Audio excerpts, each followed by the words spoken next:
What up, YouTube? T-Movies here. It's Thursday. That means time to talk about the new movies opening this week. Now, that's some pretty interesting stuff coming out this week. Like, not really anything big, but some pretty interesting stuff like wide releases, Netflix release, and limits release and all. So, with that being said, here's what's opening this week. All right, first up is the film Black and Blue, which is a fast-paced action thriller that stars Naomi Harris as his rookie cop who ends up capturing the murder of a young drug dealer on her body cam. And after realizing that the murder was also committed by corrupt cops, she ends up teaming up with the one person from her community who's willing to help her, played by Tyrese Gibson. As she also tries to escape both the criminals out for revenge and the police who are desperately trying to destroy the evidence. This looks really good. I mean, I don't know if it'll be good or not or anything like that. I mean, the reviews has been a little mixed, but I mean, you got Naomi Harris in this. I really adore Naomi Harris.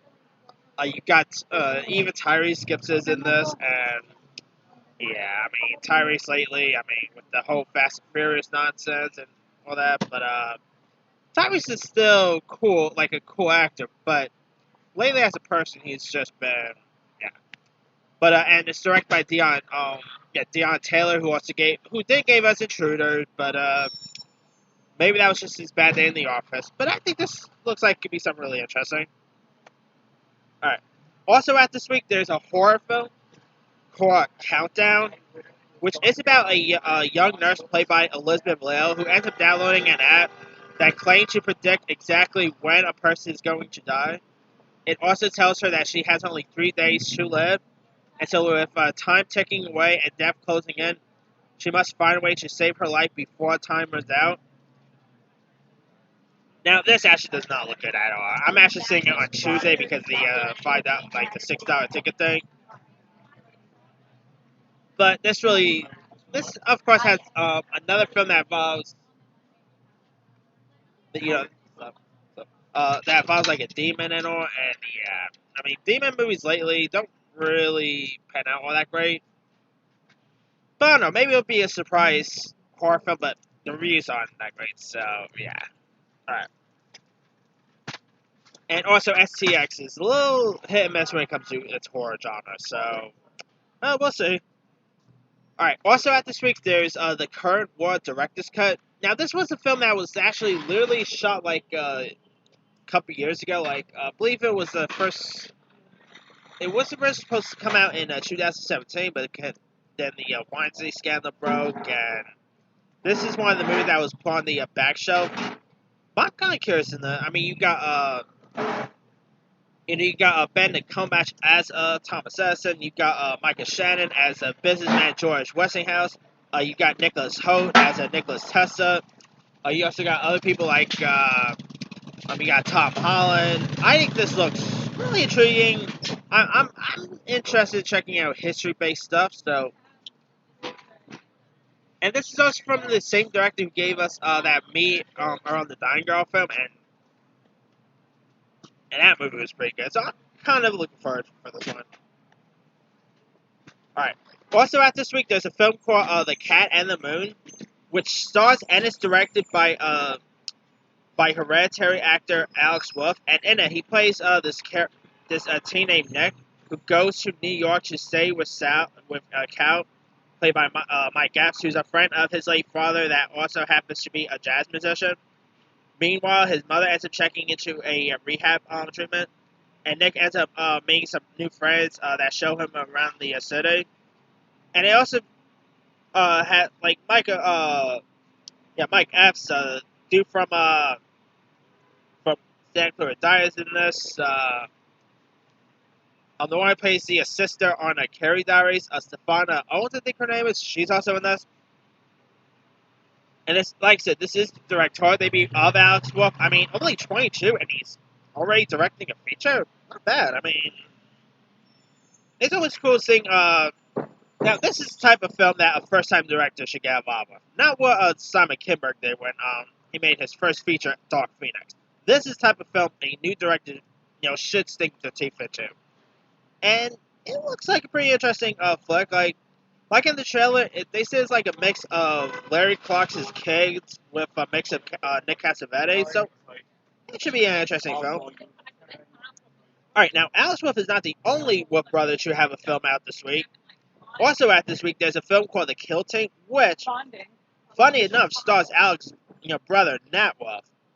I gotta double check this, but I don't think this ever, can't ever recall this ever happened when two siblings has the same film actually out. I mean, granted, these two are probably not going to be like a box office hits or anything, but I mean, that doesn't usually happen a whole lot when two brothers or even two sisters or siblings or what have like a film opening the same day.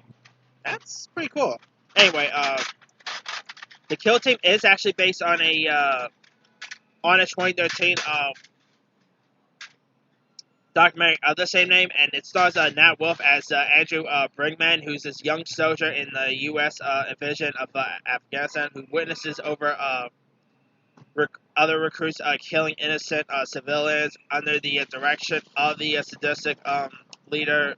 And you got Alexander Skarsgård, who plays his character named Sergeant Deeks, who's pretty much considers reporting them to high ups. So, and Andros begins to fear that he'll like be the next target from a violent platoon and all. I mean, this looks pretty intriguing. I mean, it's from A24, and I watch anything A24 does. And Nat Wolff and Alexander Skarsgård are also appearing together in the upcoming CBS All Access series The Stand. So it's pretty cool that they're going to do something else after this. But yeah, the Kill Team looks pretty intriguing, and I do like me a good war-based movie, so why not?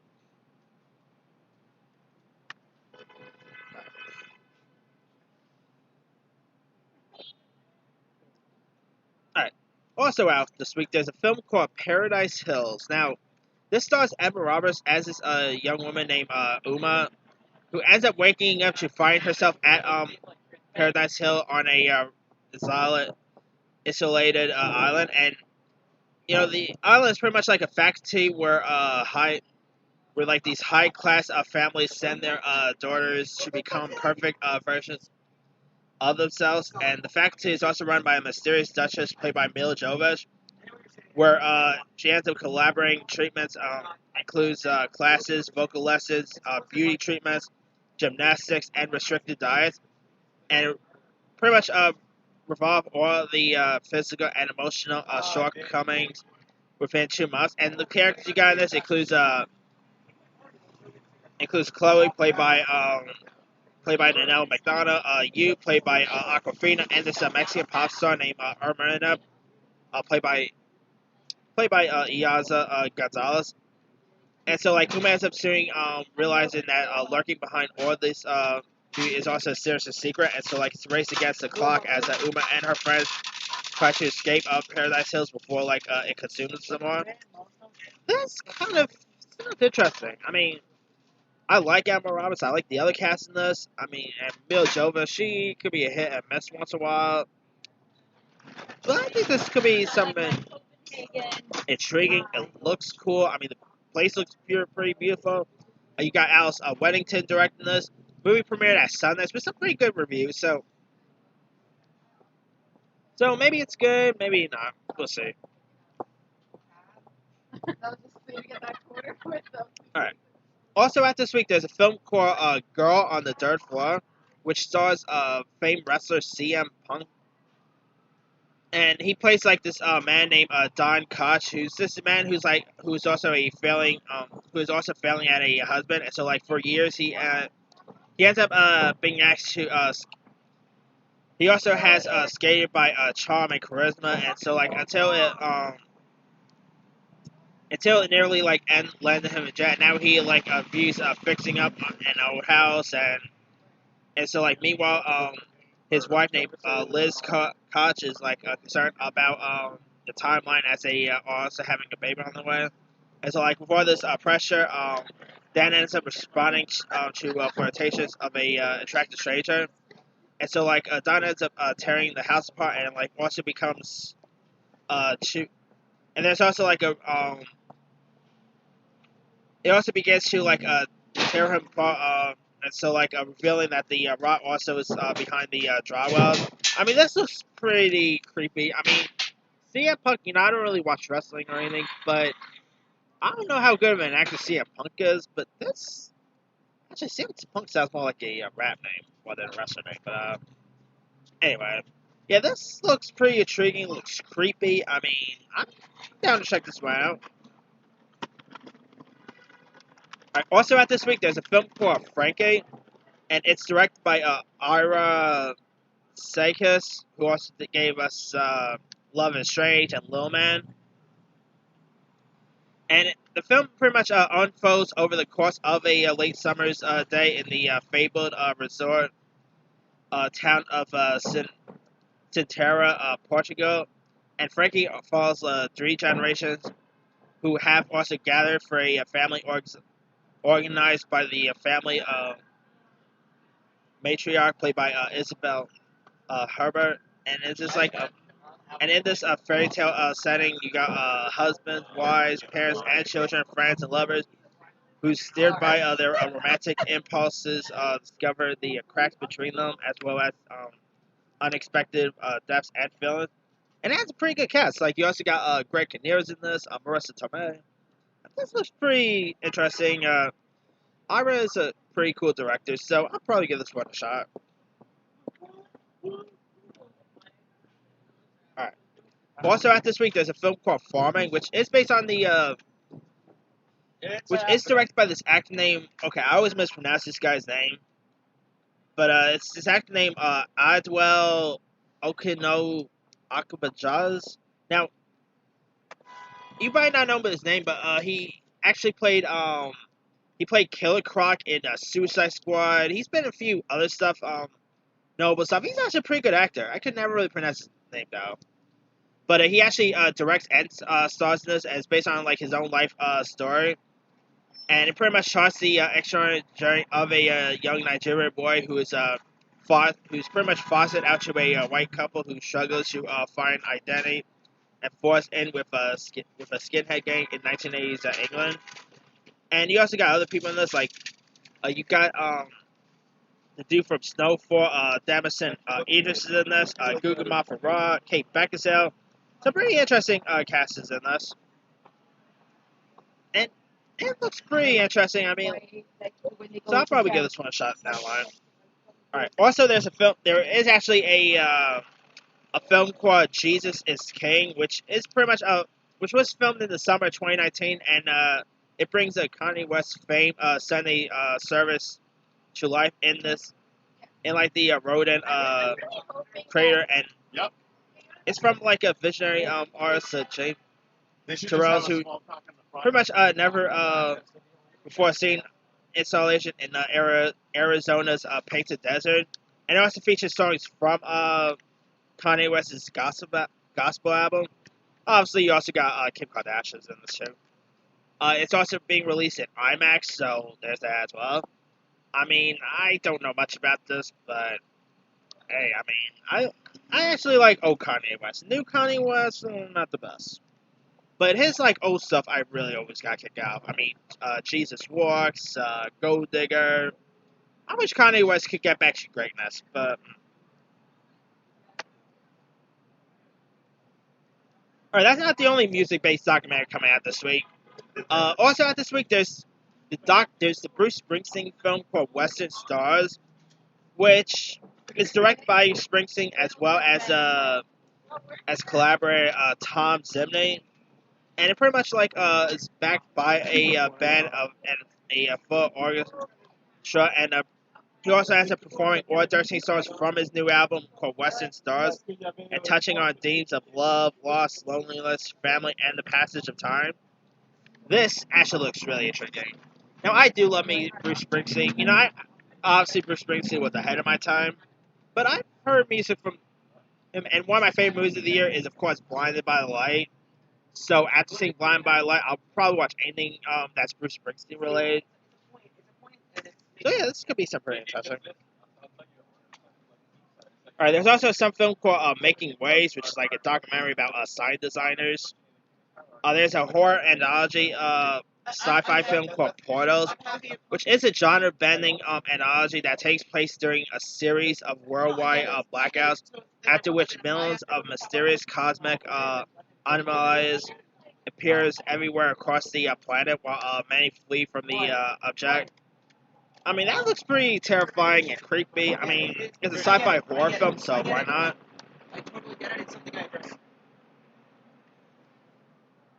Alright. Also out this week, there's Gallows 2, which is a sequel to the first Gallows. Now, the first Gallows, I'm just gonna say up front, was awful. I mean, it was supposed to be like a hangman-based horror film, and it really failed on that. Right. And so, like, in the sequel, after Unaru, who's a teen vlogger and aspiring actress, logs onto a sinister website, she's soon trapped in the malevolent world of a cursed stage play, and the Gallows also, and so titled The Gallows, and after performing a passage from the play for her tiny online fan base, she instantly achieves the stardom that pretty much like seeks as well as a twisted challenge from a deadly spirit named the Hangman. So yeah, this is kind of a Hangman-based horror movie, and this looks awful. I'm not even interested in seeing this. I mean, I'd rather just sit at home and play Hangman than watch this movie. I mean, this looks god awful. Alright. Also out this week, there's a film called The Great Alaskan Race, which is pretty much about like a dog sledding race competition here that takes place in the 70s. It kind of reminds me a bit of Snow Dogs and that what's that Paul Walker snow dog movie that got released years back, Eight Below, and that's a pretty good cast. Like you got the likes of Brian Presley, Henry Thomas, Treat Williams, Bruce Davison. This looks pretty interesting, so why not? I do love me a good underdog story. I mean, no pun intended, obviously. Alright, there's also the anime of One Piece Stampede, which I don't really watch One Piece, but I gotta watch One Piece. I heard some good stuff about it. I mean, I'm not that much of an anime guy. Like, there are animes I do appreciate. I gotta definitely check out One Piece, though. There's another anime called Human Loss, which is like a sci-fi anime film that takes place in 2036, which pretty much where like a revolution is a medical treatment that has conquered death by means of international nano machines and the shell system. Yet only the richest can afford to partake. This could be interesting. There's some film called The Reliant, which is pretty much a where like the economic collapse causes a widespread rioting and social unrest, leaving a lovesick 19-year-old girl struggling to care for her siblings in a stretch of woods bordered by a lawless anarchy, and wondering why a good God will let this happen. It also features Eric Roberts, Hercules himself, Kevin Sorbo, NBA player Brian Bosworth. I mean, this looks awful. I mean, I saw the trailer for this. It's part action, it's part faith based. I mean, I do get kicked out of faith based movies once in a while, but this doesn't look good at all. Alright. Now, also out this week, there's a film called Burning Cane, which is actually going to select theaters this week and will premiere on Netflix next week. And it's where, like, amongst the cane fields of a rural Louisiana, an aging mother struggles between her religious convictions and the love of her son. It stars the Wire dude, Wendell Pierce, as the pastor here. Wendell Pierce is awesome. I mean, if you guys never seen him on The Wire, he was great on The Wire. Alright, now, that's pretty much all films coming to theaters this week. Now, coming to Netflix is a new Eddie Murphy film called Dolomite Is My Name, where he plays Rudy Ray Moore. I really want to see this. I cannot wait to see this film. I mean, it's Eddie Murphy's first R-rated film in over, like, 20 years. I mean, his last R-rated movie was in 1999's Life. So we got Dirty Eddie Murphy back. It's directed by Craig Buer, who gave us House of Flow, and he's working with Eddie Murphy in the upcoming Coming to America sequel. You also got other people like oh, you got Keegan Michael Key is in this. Wesley Snipes, some pretty good cast members. I mean, this looks really intriguing, and it's it's a very different, like Eddie Murphy style based movie, and I think it could be something pretty interesting. So I'm definitely checking this one out on Netflix. All right,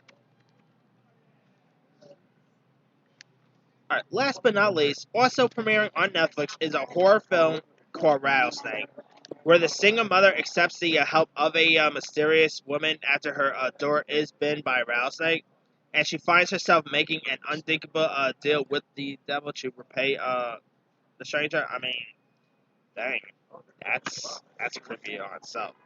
I mean, it also stars the girl from Selma, Carmen Echegallo. You also got Dia Resta from Sons of Anarchy fame, and Mandy Milkovich herself, Emma Greenwell, is in this. This looks pretty creepy. I mean, I don't know if it's gonna be any good because Netflix can be a hit and miss once in a while.